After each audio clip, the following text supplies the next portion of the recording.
नमस्कार दोस्तों, स्वागत हमारे YouTube चैनल सेल्फ स्टडी में। 2 दिन से आप सभी लोगों को पता है हड़ताल चल रही है, टैक्सी ड्राइवर की, बस ड्राइवर की, ट्रक ड्राइवर की। बहुत ही ज़्यादा ज्वलंत मुद्दा है, बहुत ही ज़्यादा चर्चा का विषय है। तो इसमें हम भी बात कर लेंगे आखिर हो क्या रहा है, आखिर समस्या कहाँ पे आ रही है और क्या कानून बनाए गए ऐसे जिससे लोगों को रोड पे आने के लिए वो उतारू हैं और उतर आए हैं और हड़ताल और प्रदर्शन करना जारी किया है। तो ये एक चर्चा का विषय है और पूरे देश में इस समय अफरा तफरी मची हुई है, क्योंकि मैंने कल देखा पेट्रोल पंप के बाहर लगभग कम से कम 200 लोग एक साथ, एक फिलिंग पॉइंट है और उसके आसपास 200 लोग लगाए हुए हैं कि हमको फ्यूल मिल जाए, हमको पेट्रोल मिल जाए। तो उसका कारण यही है कि अभी जो अपने देश में कानून आए हैं, कुछ मोटर व्हीकल एक्ट से रिलेटेड कानून आए हैं, BNS भारत न्याय संहिता कानून आए हैं, उससे संबंधित ये हड़ताल जारी है।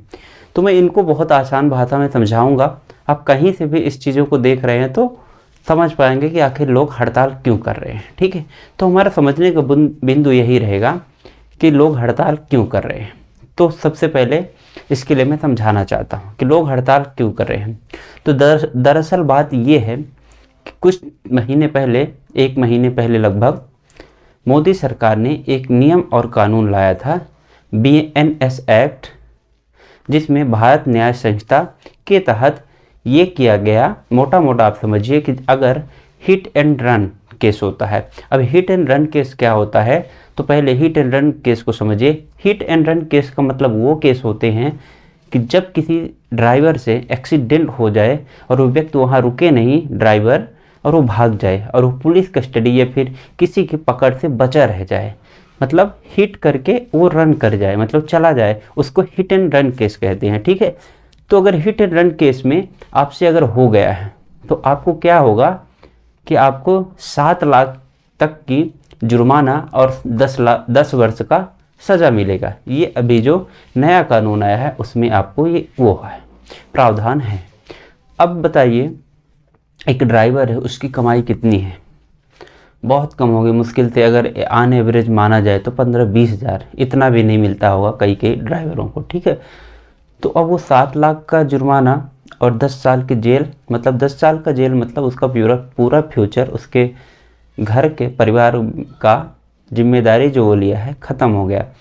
और इसमें ज़रूरी नहीं है कि उसने जानबूझ के किया हो, क्योंकि ट्रैफिक है, रोड है, उसमें हम भी आ रहे हैं, जा रहे हैं, किसी से भी गलती हो सकती है और किसी की जान चली गई तो समस्या आ जाएगी। ठीक है, तो अभी फ़िलहाल समझने के लिए आपके लिए ये है कि उसमें ये प्रावधान है, अगर आपसे टच हो गया है और किसी की हत्या हो गई है धोखे से, जानबूझ के, तो अगर आप भाग जाते हैं तो आपको 10 साल की सज़ा होगी या तो 7 लाख का जुर्माना होगा। और अगर आप उस व्यक्ति को जिसका एक्सीडेंट हो गया है उसको आप उठा के हॉस्पिटल ले जाते हैं तो लगभग मात्र 3 साल की सज़ा को आपको रिड्यूस कर दिया जाएगा। तो ये है कानून। तो इसके विरोध में अभी ट्रक ड्राइवर, टैक्सी ड्राइवर और बहुत सारे ड्राइवर्स जो वाहनों के, प्राइवेट, सरकारी, सब वाहन के चालक हैं, वो लोग क्या है, रोड में उतारे हैं कि भाई गलती किसी से भी हो सकती है। और ये वैलिड भी है कि सरकार को थोड़ा सा, मुझे लगता है, इसमें असाइनमेंट करना चाहिए था कि भाई किसी की गलती। अब ये तो रहा कारण सर हड़ताल में आने के लिए। अब हम कुछ बिंदुओं पे बात कर लेंगे कि जैसे हमने लिखा हड़ताल क्यों, तो इसकी हमने बात की क्योंकि नया कानून आया है, वर्तमान गवर्नमेंट ने लाया है, जिसमें ये मामला था कि 10 साल और 7 वर्ष का, 7 लाख और 10 वर्ष का आपको सज़ा मिलेगी, इसलिए हड़ताल पे उतर आए हैं लोग। दूसरा पॉइंट, कारण क्या है इसका, तो कारण नए कानून का आना। ठीक है, तीसरा हमने इसका प्रभाव क्या पड़ेगा। अब देखिए, सबसे बड़ा इम्पैक्ट होता है किसी भी चीज़ का, अगर आपके आंदोलन हो रहा है, आपका संघर्ष हो रहा है और आपका हड़ताल हो रहा है तो उसका प्रभाव हमारे दिनचर्या में पड़ेगी। दिनचर्या में हमारे कैसे पड़ेगी कि आज आप देखिए, फिलहाल जैसे मध्य प्रदेश हमारा स्टेट है, वहाँ पे धान की खरीदी इस समय चल रही है। तो कई किसान, अब उनके घर में धान है, ठीक है। धान ले जा रहे हैं, आप वो बेच के आ रहे हैं धान खरीदी केंद्र पे, लेकिन धान खरीदी केंद्र से वो जो ट्रक ड्राइवर है, क्योंकि ट्रक ड्राइवर आंदोलन में है, प्रदर्शन में है, तो धान सप्लाई नहीं हो पा रहा है। और सप्लाई नहीं हो पा रहा है, बारिश होगी, कुछ भी हो सकता है मौसम, तो वहीं पे खराब होगा। तो इसका जिम्मेदार कौन? इसका जिम्मेदार बताइए कौन? सरकार या फिर किसान या फिर जो धान खरीदी करते हैं वो? इसमें किसी की भी गलती नहीं है। इसमें गलती है इस तरह के जो नियम कानून बनाए हैं। मेरा कहने का मतलब ये है कि क्योंकि थोड़ा सा असाइनमेंट करना चाहिए था कि इतना जल्दी और इतनी जो लंबी सज़ा है, ये सबसे बड़ा इशू है, और इतना ज़्यादा अमाउंट, तो ना उसमें धान प्रबंधक, ना खरीदी केंद्र करने वालों की गलती है, ना किसान की गलती है। किसान चाहेगा हम बेचें, और वो जो हम मैनेजमेंट कर रहे हैं वो भी, उनको मैनेजमेंट करने वालों को तो मैं बहुत धन्यवाद कहूँगा, क्योंकि वहाँ पे इतना ज़्यादा रस होता है। हर किसान आता है, हर किसान चाहता है कि हमारा फसल हमारा जो उत्पाद है जल्दी से बेचा जाए, लेकिन वो कैसे मैनेजमेंट करते हैं वो हमने देखा है, क्योंकि हम लोग गांव से जुड़े हुए व्यक्ति हैं, तो हम लोग जानते हैं। तो मैं वहाँ पे बात नहीं करूँगा। तो कहने का ये मतलब कि वो चीज़ प्रभावित होगी, ट्रक जा नहीं रहे हैं, और हमारा जो पब्लिक है रोज़ कहीं शहर जाता है, कहीं सिटी जाता है, कहीं काम करने जाता है, तो ट्रांसपोर्ट यूज करता है। और पब्लिक ट्रांसपोर्ट हो गया, प्राइवेट ट्रांसपोर्ट, इसके ज़रिए ही लोग जाते हैं। अभी भी इस देश में ये नहीं है कि प्राइवेट ट्रांसपोर्ट यूज ज़्यादा किया जाता है, और यूज किया भी जाएगा तो इस समय जब ट्रक से, टैंकर से सप्लाई नहीं होगा फ्यूल पेट्रोल, तो कैसे हो पाएगा काम? तो ये हमारा जीवन प्रभावित हो रहा है। किसी का स्कूल छूट रहा है, किसी का ऑफिस छूट रहा है, किसी का अपना पेशा छूट रहा है, कोई वकील कोर्ट नहीं जा पा रहा है, कोई न्यायाधीश कोर्ट नहीं जा रहा है, कोई बहाना बना देगा। तो इस तरह से जीवन हमारा प्रभावित हो रहे हैं। अब हम बात करते हैं कि अभी तक ये समस्याएं क्यों नहीं आई थी, क्योंकि ये बहुत दिनों से ये सब कुछ चल रहा था, लेकिन ये समस्याएं नहीं आई थी। इसका कारण क्या था?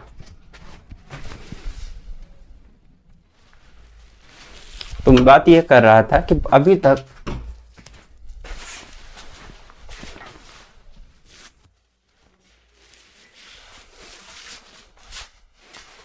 अभी तक समस्याएं क्यों नहीं आ रही थी, क्योंकि अभी भी हमारे देश में मोटर एक्ट थे, नियम थे, कानून थे, और इस तरह की समस्याएं थी। कब से जीवन चल रहा है, ट्रक, मोटर वाहन सब कुछ चल रहा है, लेकिन ये समस्या क्यों नहीं है? क्यों कोई आंदोलन नहीं कर रहा था? उसका रीज़न केवल और केवल एक ही है। उसका रीज़न ये है, जो अभी 10 वर्ष की सज़ा की गई है, ये बहुत ज़्यादा ड्यूरेशन है, और 7 लाख का जुर्माना एक ट्रक ड्राइवर, एक बस ड्राइवर के लिए दे पाना आसान नहीं होगा किसी के लिए।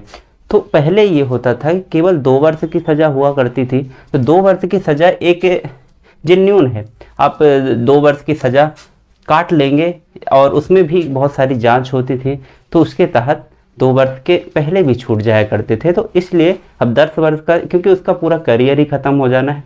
और हम सबको मालूम है कि ये जो ड्राइविंग होता है, ड्राइविंग ऐसी चीज़ है कि इसमें ज़रूरी नहीं है कि ड्राइवर की गलती हो ही, क्योंकि आप कई बार देखते होंगे, हम भी रोड क्रॉस करते हैं, आप भी रोड क्रॉस करते हैं, कोई ड्राइवर आ रहा है, सामने से आप ही जाके हो गए, तो आप भिड़ गए और आपकी जान चली गई, तो इसमें किसी ड्राइवर की विशेष गलती होती नहीं है। तो ऐसे में ये समस्याएं यहाँ पे बहुत ज़्यादा अभी बढ़ गई हैं कि अगर आप हो गया किसी से ऐसा काम, तो 10 साल के लिए जेल चला जाएगा, और 7 वर्ष के लिए 7 लाख का जुर्माना दे पाना इतना आसान है नहीं। तो इसलिए समस्याएं सबसे ज़्यादा आई। तो पुराने नियम में यही था, केवल 2 वर्ष का आपको सज़ा हुआ करती थी, ऐसा होता था। उनमें भी 3 धाराएं हुआ करती थी, जिसमें 279 और 304 और 338। ये आपके लिए विशेष काम नहीं है, लेकिन मेन जो मैं बता रहा हूँ कि उसमें 304 जो धारा हुआ करती थी, उसके तहत सज़ा 2 वर्ष का प्रावधान हुआ करता था, जिसमें कि अनदेखा करना पे होता था। 279 ये जो धारा है, ये रिलेटेड थी रैक एंड रैकलेस ड्राइविंग, जिसमें ये कहा जाता था कि मतलब बहुत तेज़, रैकलेस मतलब खूब तेज़, इधर उधर बहुत भयंकर तरीके से गाड़ी चलाना। उसके बाद 304 जो धारा हुआ करती थी, अनदेखा करना। क्या अनदेखा करना? मान लीजिए आपने एक्सीडेंट कर दिया और जानबूझ के आप वहाँ से भाग गए, इसी को रन एंड, हमने पहले ही बताया, हिट एंड रन केस का मतलब ही होता है कि हिट करके आप रन कर गए और आपको पुलिस नहीं पकड़ पाई। ठीक है, तो अभी मैं आगे बताऊंगा कि हिट और रन क्यों करते हैं लोग, क्योंकि ज़रूरी है कभी कभी। इसमें अभी ड्राइवर्स का आर्गूमेंट हम देखने को मिलेगा, तो इसमें अनदेखा करके चले जाते थे, तो इसकी सज़ा बेसिकली 2 वर्ष की हुआ करती थी। और एक 338 ये जानबूझ के ड्राइवर्स द्वारा एक्सीडेंट किया जाता था, तो उसको एक मर्डर के रूप में लिया जाता था और उसके तहत सज़ा मिलती, तो वो अलग बात है। तो मेन हमारा इसमें 2 इयर्स का होता था आपका जेल जाने का। ठीक है, तो फिलहाल पहले समस्या इसलिए नहीं थी कि ये 2 वर्ष का था। अभी मेन समस्या इसलिए हो गई कि 10 वर्ष और 7 लाख, हम कई बार बता चुके हैं। ठीक है, अब नए नियम क्या है, तो नए नियम में पहले ही बता चुका हूँ कि नए नियम में कुछ विशेष है नहीं, बस इतना है कि आप अगर हिट एंड रन करेंगे, आप वहाँ से चले जाएंगे तो 7 साल 7 लाख का जुर्माना और 10 साल की सज़ा होगी, जो कि एफोर्डेबल नहीं है किसी ड्राइवर के लिए, और ज़रूरी नहीं उससे जानबूझ के हुआ हो केस। ठीक है, अब क्या समस्याएं आई हैं जनजीवन में, हमने बताया है कि हर एक व्यक्ति का, एक स्कूल जाने वाले बच्चे का, एक काम में जाने वाले मजदूर का, एक सब्जी बेचने वाले ठेला वाले, और एक वकील और एक डॉक्टर, किसी का, हर एक का जीवन प्रभावित हुआ है। कहीं भी जाम लगा हुआ है, कहीं भी पेट्रोल, कहीं भी फ्यूल की आपूर्ति हो नहीं पा रही है। पूरा एक, अगर शहर देखा जाए तो एक कार्य का चक्र ही टूट गया है। तो बहुत सारी समस्याएं हर एक पल में, क्योंकि ट्रांसपोर्ट एक ऐसी व्यवस्था है, परिवहन, जिसके माध्यम से हम इधर से उधर मूव करते हैं। जैसा कि हमने इतिहास में पढ़ा है कि पहिए की खोज एक बहुत बड़ा हमारे जीवन में चेंजेस लाया है, और वही पहिया जब रुक जाएगा तो समस्याएं आना तय है, उसको आप समझ लीजिएगा। ठीक है, अब ये एक सवाल है कि ये क्या कानून है जो BNS, मतलब भारतीय न्याय संहिता जिसका नाम दिया गया, पहले IPC के तहत ही आता था, तो क्या ये सही है या गलत, तो कह पाना थोड़ा सा मुश्किल है, क्योंकि जो वहाँ पे नियम बनाए गए हैं, बिल पास किया गया है, तो कहीं ना कहीं सोच के ही बनाया गया है। अब इसमें एक थोड़ा सा कन्फ्यूजन मैं ये बता देना चाहता हूँ कि जो 7 लाख और 10 साल की सज़ा है, वो होगी किस केस में, तो उसमें ये कहा गया है इस बिल में कि अगर आपको वहाँ पे एक वो देखा जाएगा कि आप जो पैरामीटर है, यातायात के नियम, आप बाएं तरफ से चल रहे हैं, आपका स्पीड वहाँ का जो होता है कि हर क्षेत्र का लिमिट होता है, मान लीजिए 100 किलोमीटर का लिमिट है, उसके तहत चल रहे हैं आप, और प्रॉपर आप सीट बेल्ट लगाए हुए हैं, प्रॉपर आपके पास इंडिकेटर है, लाइसेंस है, तो उस केस में आपको ये सज़ा नहीं मिलेगी, ऐसा सरकार का कहना है, ऐसा बिल में कहा गया है। पर समस्या ये है कि कौन चेक करेगा उस समय कि ये सही था नहीं, क्योंकि वो केस हो जाता है वहाँ पे, कोई हर जगह हमारे पास ऐसी सुविधाएं नहीं है, हमारे पास ऐसे मीटर नहीं है जो सब कुछ चेक कर पाए, तो ये कह पाना मुश्किल है। लेकिन सरकार का यही कहना है कि ये उस कंडीशन में होगा जब आप एकदम प्रॉपर डिसिप्लिन में रह के आप चला रहे होंगे। तो अगर किसी व्यक्ति को फंसाना होगा या जेल डालना होगा, तो कहीं ना कहीं वो 1-2 पैरामीटर 100% ही गलत हो जाएंगे। ठीक है, तो ये कह पाना थोड़ा सा मुश्किल है। तो फिलहाल अभी ड्राइवर का आर्गूमेंट क्या है, ड्राइवर का आर्गूमेंट ये है कि भाई देखिए, हम तो जानबूझ के करते नहीं हैं, क्योंकि हम नहीं चाहते हमारे गाड़ी का नुकसान हो, हमारा खुद नुकसान हो, क्योंकि हमको मालूम है किसी का एक्सीडेंट हो जाएगा, डेथ हो जाएगा, तो हमको पुलिस जाना पड़ेगा, थाने जाना पड़ेगा, जेल भी जाना पड़ेगा, तो हम क्यों करेंगे। कोई व्यक्ति जानबूझ के, क्या पता सामने से रॉन्ग साइड से आ रहा है वो, और जल्दी से वो क्रॉस करना चाहता है, और 2 गाड़ियों के बीच में अगर टक्कर हो गई है तो वहाँ जाके हमारी तीसरी भी हो गई है, तो समस्याएं यहाँ पे हो जाती है, तो हम क्यों फंसें। तो ड्राइवर का आर्गूमेंट ये है कि भाई हमारे उसमें क्या गलती है, हम इंसान हैं, हम सबको मालूम है ह्यूमन एरर हो जाता है और हमसे ही होता है। क्योंकि एक डॉक्टर है, डॉक्टर भी अगर कभी कभी, डॉक्टर को आप लोगों को पता होगा कि उन लोगों को भी अगर किसी की जान चली जाती है तो क्या उनको सज़ा दी जाती है, नहीं दी जाती है, क्योंकि मालूम है हम तो बचाने की कोशिश कर रहे हैं, लेकिन किसी की डेथ हो गई, चला गया, तो पहले ही वो फॉर्म भरवा लेते हैं। तो ऐसा ही ड्राइवरों के साथ है। कल को आप एक ट्रेन में जो लोको पायलट होते हैं एम्बुलेंस चलाने वाले ड्राइवर्स होते हैं तो उन लोगों को छूट दी जाती है, क्योंकि उनको मालूम है कि जानबूझ के करेंगे नहीं। कोई आके व्यक्ति पटरी में अगर लेट गया है, कंट्रोल में नहीं है हमारे, तो हो जाता है। तो ऐसे ही ये ड्राइवर्स का भी यही कहना है कि हम लोग भी जानबूझ के करते नहीं। कुछ केस एक्सेप्शन होते हैं, तो मर्डर और जानबूझ की हत्या का केस होता है, तो किसी भी इक्विपमेंट से हो सकता है। वो आप चाहे ट्रक, बस ड्राइवर, टैक्सी, इससे भी हो जाता है, बंदूक से होता है, लाठी डंडा किसी से भी हो सकता है। तो ये सब ड्राइवर्स में क्यों थोपा जा रहा है, इसलिए हम इसका विरोध करते हैं। और अगर ऐसा है, कानून है, तो हमारे लिए ऐसा कुछ नियम बनाइए। मतलब मेरा ये सजेशन है कि ड्राइवर्स के लिए कुछ ऐसा नियम बना दीजिए कि उनका पेमेंट जो है ना फिक्स कर दीजिए आप ना, कि अगर ड्राइवर्स हैं तो उनके पेमेंट फिक्स होगा, क्योंकि कम से कम वो इस लायक तो बन पाए, कल को कुछ हो जाए उससे तो जो जुर्माने की राशि है वो भर पाए। अब हम लोग को सबको पता है भारत जैसे देश में गरीबी कितनी है और कितनी बेरोजगारी है। तो वो व्यक्ति ही ड्राइवर आजकल के ज़माने में बनता है जो बेबस है और मजबूरी में वो ड्राइवरिंग करता है, ना कि वो ऐसा नहीं है कि पेशा है उसका, तो उसके पास इतने पैसे नहीं होते। तो अगर आपको ऐसे कानून लाने हैं तो आप निश्चित रूप से उसका वेतन एकदम फिक्स कर दीजिए कि हाँ, और 50,000 महीना मिलेगा ही मिलेगा, नहीं तो इससे होगा क्या। तो अभी इससे समस्या ये होगी कि कोई भी व्यक्ति इस जो पेशा है ड्राइवर बनने का, इसमें आना नहीं चाहेगा। और जब पेशा नहीं करेगा, कोई ड्राइवर की कमी ऑलरेडी जो एक AIMTS all India motor transport Congress, ये एक संस्था होती है जो सब कंट्रोल करती है। तो उनका रिपोर्ट उनने भी आज बोला है कि हम मोदी जी से, अमित शाह जी से मिलेंगे। उनका ये कहना है ऑलरेडी हमारे भारत में ड्राइवर की बहुत ज़्यादा शॉर्टेज है, क्योंकि कोई भी इस पेशा में आना नहीं चाहता, मजबूर लोग ही आते हैं। अब ऐसे नियम और कानून बना दिए जाएंगे तो इससे और कोई आएगा नहीं। तो कुछ अभी जैसे 2-3 दिन का हालात यही है, कल से ये शुरू हुआ, आज भी है और अगले 1-2 दिन में और रहने वाला, और पता नहीं कब तक रहेगा। तो कुछ है जैसे मध्य प्रदेश हो गया, हिमाचल प्रदेश हो गया, पंजाब हो गए, गुजरात, महाराष्ट्र, इन देश मतलब प्रदेशों में बहुत ही ज़्यादा समस्याएं आई हैं। तो जैसे अपने देश में ट्रक की बात करें, ट्रक से बहुत ज़्यादा ट्रांसपोर्ट होता है, टैंकर्सों से पूरे मॉल सप्लाई होते हैं, पूरे उत्पाद सप्लाई होते हैं इधर से उधर, ट्रक सबसे ज़्यादा प्रभावित करते हैं।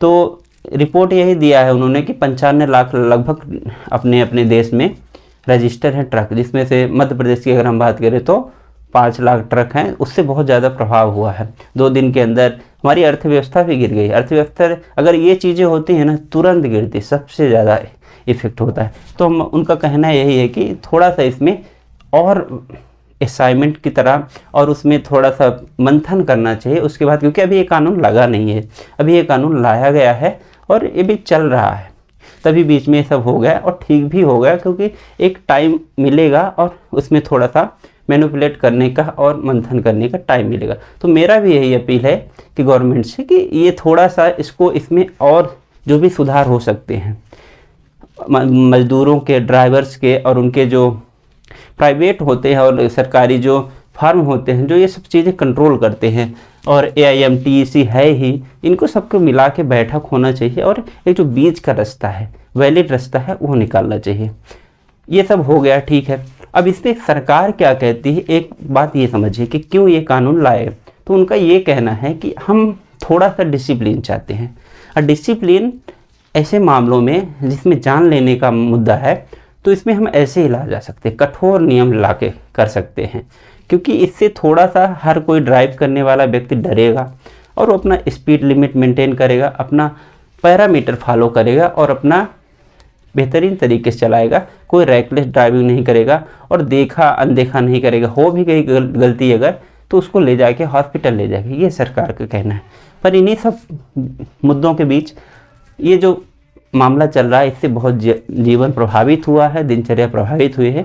तो हमारा भी यही करना है, थोड़ा सा इसमें सरकार को देखना चाहिए और थोड़ा सा कांटेक्ट करके और जो बीच का रास्ता है ठीक ठाक, उसको निकालना चाहिए। और यही है कि अभी समस्याएं चल रही हैं, तो फिलहाल हम वीडियो को यहीं रोकते हैं और आप भी अपने हिसाब से देख लीजिए और समझ लीजिए क्या ये बिल गलत है या सही है। थोड़ा पढ़ने की कोशिश करिएगा। मेरे हिसाब से कुछ ज़्यादा कह नहीं सकते, क्योंकि सही भी कहें या गलत कहें, क्योंकि दोनों का स्टैंड बराबर है। पर हाँ ये है कि ड्राइवर के साथ थोड़ा सा मुझे ऐसा लग रहा था अन्याय हो रहा है, क्योंकि 10 वर्ष की सज़ा एक वैलिड सज़ा नहीं है। 10 वर्ष में सोचिए उसका फ्यूचर ख़त्म हो जाएगा। तो इन्हीं भावनाओं के साथ अब इस वीडियो को रोकते हैं। आप अपना राय कमेंट बॉक्स में दीजिएगा। तब तक के लिए धन्यवाद, नमस्कार, जय हिंद।